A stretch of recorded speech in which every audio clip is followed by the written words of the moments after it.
who we are taking to see the Deputy Speaker, the Principal Deputy Speaker of the House, tomorrow for a private meeting. You will know, of course, that our Speaker is slightly occupied with Brexit matters at the moment and a little bit tied up, but I will be going along to see Sir Lindsay Hoyle with Joseph tomorrow morning, and it'll be just another step in our small part in the campaign for democracy and human rights in Catalonia. And just lastly, for myself and on behalf of the group, I'd just like to emphasise again our commitment and our support and our solidarity with Catalonia and the people of Catalonia, and hand you over to Joseph. Thank you. Thank you. Thanks for the opportunity to speak here this evening. It's really a privilege to be here at Westminster. There's a little bit of a fight about whether Catalonia had the first parliament or England, but we won't go into that. But one historic date that I think is very interesting to the discussion today is that, as far as I understand, it was 1668, the last time a member of the British Parliament was charged by reason of his activities in this Parliament. So that's quite long ago, and that's exactly what's happening in the 21st century in Catalonia. And I think, and you mentioned freedom of expression, and if there's one place in society, in the world, in politics, where freedom of expression is particularly important, it is in the Parliament. And you all know a lot about the former Speaker, Carmen Forcadell. I was also very moved by the account of her situation. I haven't been able to visit her for the last 3 or 4 months, unfortunately. I was due to meet her tomorrow, and I had to change the appointment because I'll still be here. But I'm really looking forward to see her again. And she's really a symbol of this situation in Catalonia. But I always like to point out that she's not the only member or former member of the Catalan Parliament who's facing rebellion charges or other charges related to their political activities. There are in fact 24 members of the Catalan Parliament or former members of the Catalan Parliament facing trial for the Catalan referendum on October the 1st, 2017. So 24 members of Parliament out of 135, it's quite a lot. And they're all charged for their political activities. And that's something that should never happen. And in fact, as I mentioned before, it was in the 17th century that last happened here in the UK. So we really face a difficult situation. We need to deal with the reality of the political prisoners, the imminent trial. You probably know, or you probably heard, that it will be at the end of this month when the prisoners are taken to Madrid, and the trial will start. And it may take 2 or 3 months. We don't know exactly how long it's going to take. We expect the trial to be over before the European and local elections in at the end of May, and we expect the sentence to be published after the elections, by all means. So that's the judicial situation, the situation of the political prisoners, how these political prisoners are there for their political activities. And one thing, as a deputy speaker, as you can imagine, I from time to time sit on Carmen Forcadell's chair. Not all the time, but when the president is away, when the speaker is away, I have to sit in the same place where she used to sit. And I can't really reconcile myself with her situation and the fact that I'm there because she's in jail, in a way. We really have a duty not to allow her sacrifice to be in vain, to be for nothing, and that they sacrificed for political project for the defense of democracy, and we can't allow this to be useless, to be a lost fight. So we have this duty to keep fighting, to keep pushing for our democratic rights, for our right of self-determination. Having said that, I think I need to provide some broader context. Sometimes we take for granted that the status quo, the political status quo, is legitimate per se because it's been there. So the institutions have been there, and we've sometimes been born with the same institutions, the same borders, the same kings, the same queens, etc. So it's the only thing we know, and there's no need to justify them, right? So they're justified by default, and we need to justify any changes we might want to make on those institutions. I think that's something that one needs to put into question. I mean, any political institution, any exercise of political power needs to be justified. And going over to Catalonia, I think we're facing a situation which it's really exceptional, and it's really exceptional in one way. Catalonia is a rare example of a democratic society that's governed by laws that the people has never consented to. We have obviously the Spanish Constitution was voted by a previous generation, but we have the Catalan State of Autonomy that was overturned by the Constitutional Court of Spain in 2010, and it was 86% of the Catalan Parliament basically denounced the judgment of the Constitutional Court, basically saying it was a democratic grievance that could not be accepted. And since then, since 2010, Catalonia is governed by a fundamental law that's not accepted by the Parliament or the Catalan people. That's extraordinary. We're getting used to it, unfortunately, but I don't know of any other examples. Obviously, there are courts that reinterpret or interpret differently the laws, the fundamental laws of all kinds of regions, federal states, etc. But the fact that one court dared to rewrite the fundamental laws of Catalonia after they had been passed by two parliaments, the Catalan Parliament, the Spanish Parliament, and then voted by the people, ratified by the people, it's really, really strange and exceptional. I myself, I don't know of any other part of the democratic world that's governed by a fundamental law that's never been voted by the people or the parliament.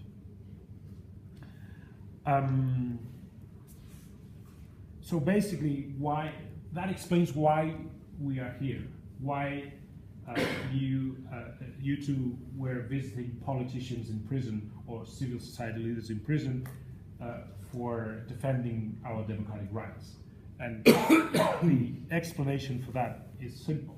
It's because we are being governed by force. We're not being governed by democratic consent. We're being governed by force, by repression, by the use of sheer power. And obviously that's also a complete anomaly. It's a completely exceptional situation. And another example that I sometimes like to mention is the fact that there is no other country in Europe, in the European Union, that keeps elected members of parliament in prison. There are exactly no other countries in Europe holding elected members of parliament in prison. There is another country outside the European Union within the scope of the Council of Europe that keeps members of parliament in jail, and that's Turkey. Right? And Turkey recently, in fact, was condemned by the European Court of Human Rights for that reason. The European Court of Human Rights demanded the release of an elected member of parliament that was kept in jail in pre-trial detention. And interestingly enough, the ruling, the decision of the European Court of Human Rights did not mention the fact that he was kept in detention illegally or in violation of his rights to freedom or a free trial or anything. The court ruled that he should be released because that was a violation of the people that voted for him. That's a very interesting ruling. It has, as far as I know, no precedence in the European Court of Human Rights, that there is a decision calling for the release of an elected politician, not for the sake of his own freedom, but for the sake of the rights of the people who voted for that elected representative. So, as I said, there are 5 members, current members of parliament in jail now. There are 2 more in exile, and 7 more had to resign, had to give up their positions because of their judicial situations. So, how can we still consider that Spain is behaving like a democratic state in this situation? Unfortunately, that's the other part of what's going on. There has been a change in the Spanish government in the last months, and some people, I know many people abroad, many people probably here, certainly in other countries of Europe, expected the new government of Spain to behave differently, to possibly favor the release of the prisoners, favor a negotiating table to deal with this political situation in Catalonia. And the political situation in Catalonia, you may or discuss a lot about the right of self-determination, whether there is a majority or not for independence. We can have a lot of discussions, but the fact that Catalonia is governed by a law, by a fundamental law that was never accepted democratically by the Catalans, that's not to be disputed. That's something that's an objective fact. So that's not been dealt with by the Spanish government, by the new Spanish government. I tend to say that the words seem to be different from the previous Spanish government. The deeds are exactly the same. We unfortunately, we don't see any willingness or ability of the new Spanish government to really have a different approach to the situation in Catalonia. So that's where we are. That's the current situation in Catalonia. We will almost immediately have have the trial begin, and there's also a unfolding crisis, I think, in Spain in terms of the stability of the government and the possibility that a new right-wing majority might emerge of a new election if that were to happen. So the reality is obviously that the new government is facing, the new Spanish government is facing a lot of pressure from the right wing not to deal with Catalonia in a democratic fashion.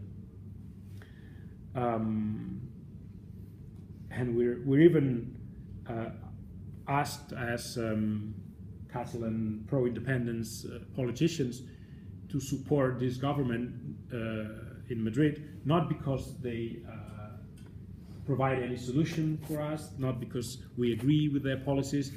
We're asked to support them just because something worse might come after. I don't know how long I've been speaking. Mm-hmm. So I really would, I think, enjoy the conversation. I don't know how long we have for the conversation. Plenty of time. Sorry? We have plenty of time. Plenty of time. But I guess a lot of people might have questions, and I'm really when I have the occasion to meet people like today here, I like to get questions from the people to basically focus on what's really interesting to people, not to me. I have a message. I think I've conveyed my central message that the historical background of Spain is clear. Spain has never been a democracy and a centralized state at the same time. This is not my assessment. It's the assessment of a constitutional lawyer, Spanish constitutional lawyer, and over 200 years, every time Spain has been a democracy, has been decentralized, has devolved powers to Catalonia or other regions, and the other way around. When it's tried to centralize, when it's tried to be a unitary state, it's not been a democracy. And so there is something here, and a lot of people say that this is not about independence, it's not about self-determination, it's about democracy. And I think the Catalan issue may be about self-determination, obviously, but it's the Spanish problem is democracy. Yeah. The Spanish problem is democracy, and it is undeniable that there is a regression in the democratic freedoms in Spain, the separation of powers, and you mentioned that. I tend to be, I tend to provide a slightly different interpretation of what goes on in Spain with the courts. Some people say that the problem is judicial independence. The problem with the Spanish Supreme Court is not independence. The problem with the judges in Spain and the Supreme Court justices particularly is that they are politicized. The problem is not that they are not independent. The problem is that they are politicized. The problem is that they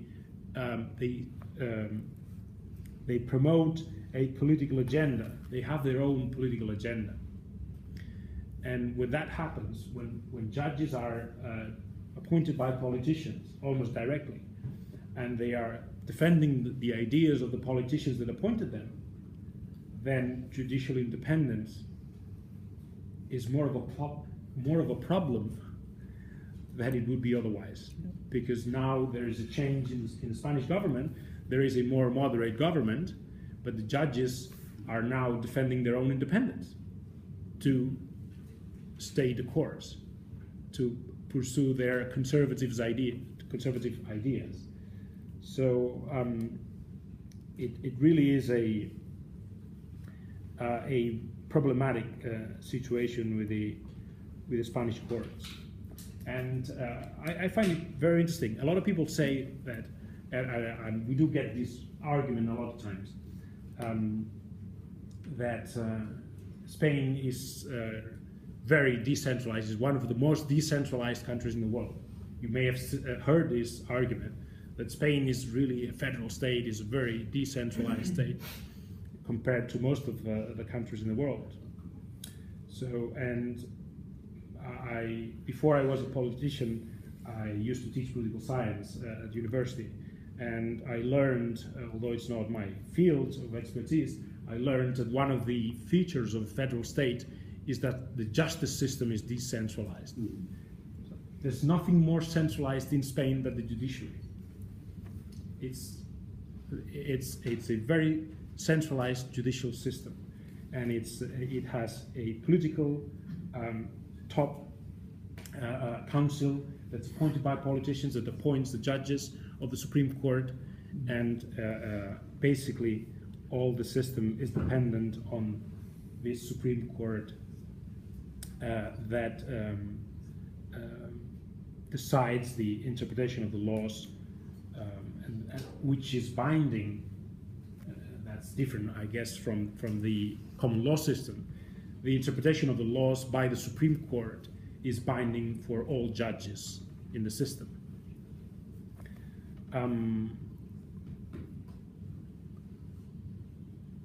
And for some reason, because the politicians felt that it was best for them, they basically transferred the problem, the issue that was created by the Constitutional Court decision of 2010 to basically rewrite the fundamental law of Catalonia, that they decided this was a legal problem. It was a lawyer's problem, it was a judge's court problem. And then I suppose it was because they trusted the courts to decide their own way, right? So they were confident that the courts would deal with the situation in the way that politically suited them. But that obviously created a really undemocratic situation.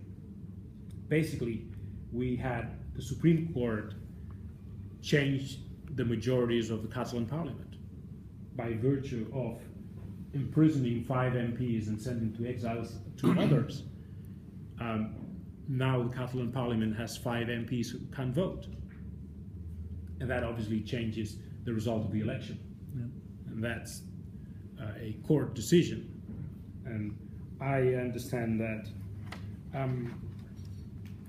in the UK, and here we're in a very old parliament, that's unheard of.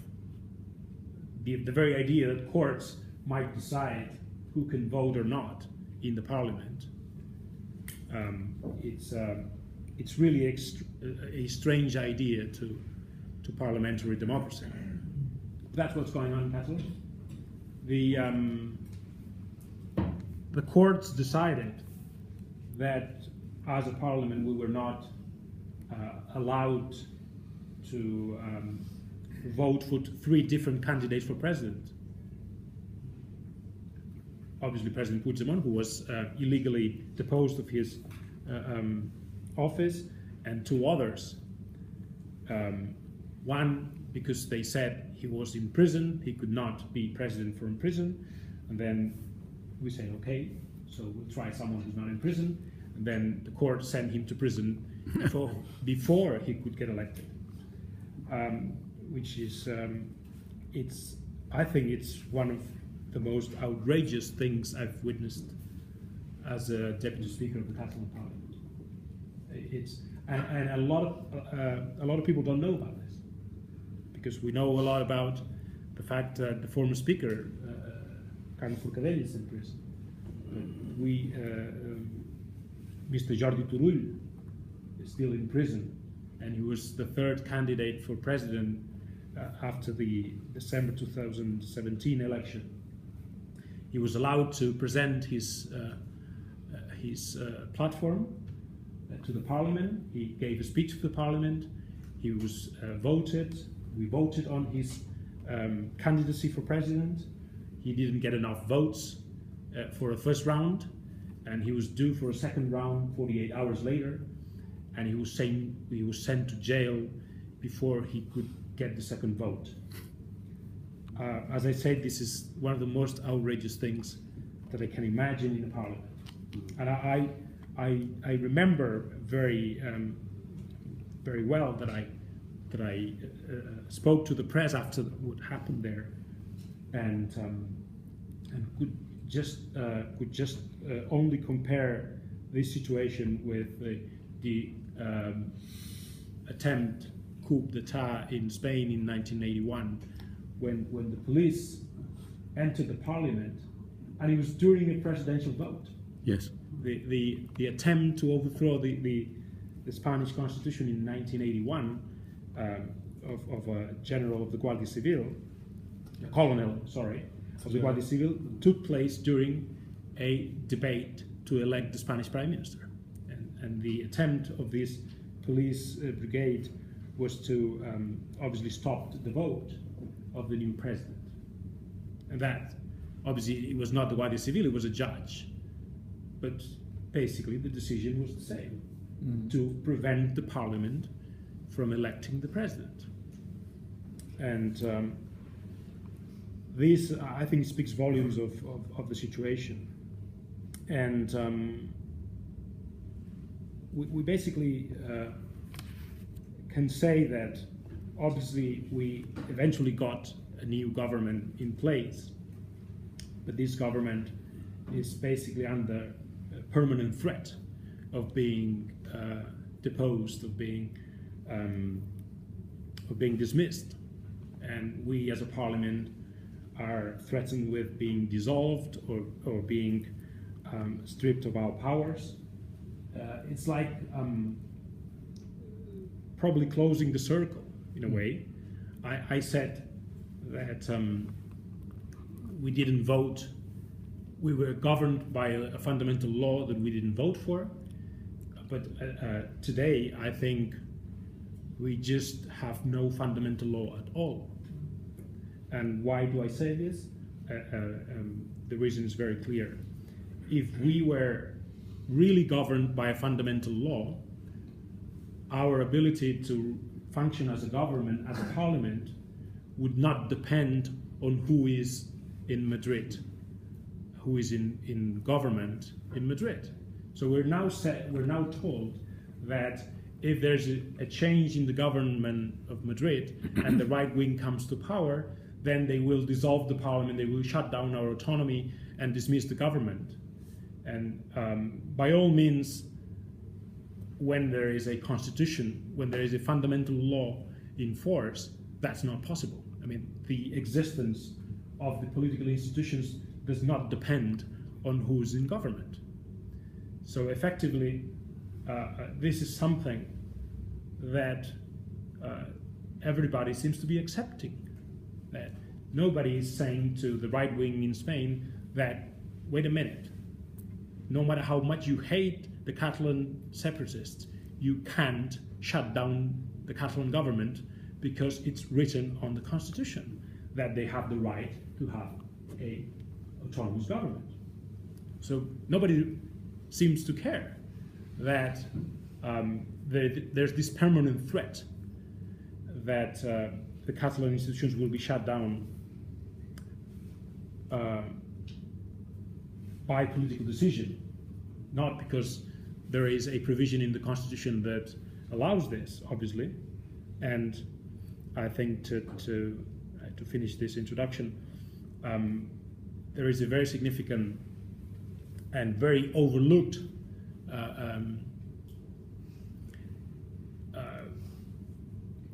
provision of the Constitution, and it's very often cited. It's Article 2 of the Constitution. Everybody in Spain knows that Article 2 of the Constitution says that Spain is indivisible. But the same sentence says that the regions have the right to autonomy, and the Constitution guarantees the right to autonomy. That's the same sentence that provides for the indivisibility of Spain. And my question here would be, if by all accounts Catalonia no longer has the right, a meaningful right to full autonomy, why should we accept Spanish unity if it's part of the same provision? I'll leave it here, and I'm open to debate, questions.